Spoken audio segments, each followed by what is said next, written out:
Hello အားလုံးပဲမင်္ဂလာပါ Happy Sunday ပါကျမတို့ခုလောက် sharing လေးလုပ်ချင်လို့ပါ WeFood ဆိုတဲ့အကောင့်လေးမ logo အပြရောင်လေးနဲ့ပေါ့နော်အခုခေတ်စားနေတယ်ပေါ့အဲ့ဒီဟာလေးလေအဲ့ဒါလေးကိုတငယ်ချင်းတို့လည်းဟိုဒေါ်လာရတယ်လို့ပြောလို့ကျမလည်း sharing လုပ်ချင်တာပါသူဒီအကောင့်ကိုဖွင့်မယ်ဆိုရင် USA နိုင်ငံ VPN လေးတော့ခံပေးရမယ်ပေါ့နော်ကျမ comment မှာဒီဟာလေးကို link ချထားပေးမယ်အဲ့ထက်ဝင်ပြီးတော့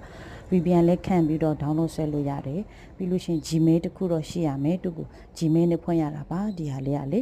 အဲ့ဒါလေးဖွင့်ပြီးလို့ရှိရင်သူက super light ပေါ့နော်အသေးပုံလေးလေအသေး super light 5ခုရလို့ရှိရင် PayPal နဲ့လည်းထုတ်လို့ရတယ်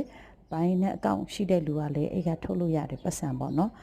ဒေါ်လာရတဲ့ပတ်စံဒေါ်လာရလေရတဲ့ဟာပေါ့နော်ဒီအသေး5ခုရပြီဆိုရင်အနည်းအောင်အသေးလေး5ခုရပြီဆိုရင် monetization ရှောက်ပြီးလို့ရှိရင်ပတ်စံရတယ်လို့ပြောတယ်ဒါပေမဲ့ကျမတော့မထုတ်ရသေးဘူးပေါ့အခုမှကျမလေးစပွင့်ထားတာပါ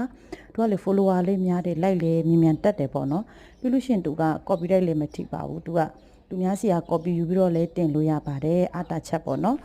အဲ့ဒါကြောင့်မို့တင်ချင်းလို့လဲဟိုပတ်စံအင်ရှင်မတွေလည်းဖြစ်ဖြစ်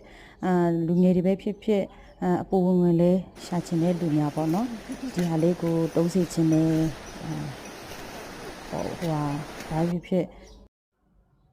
တငယ်ချင်းတို့အားလုံးလေးပေါ့နော်အဲ့ဒါလေးကိုဖွင့်စေချင်တယ်ဒါကြောင့် sharing လုပ်တာပါကျေးဇူး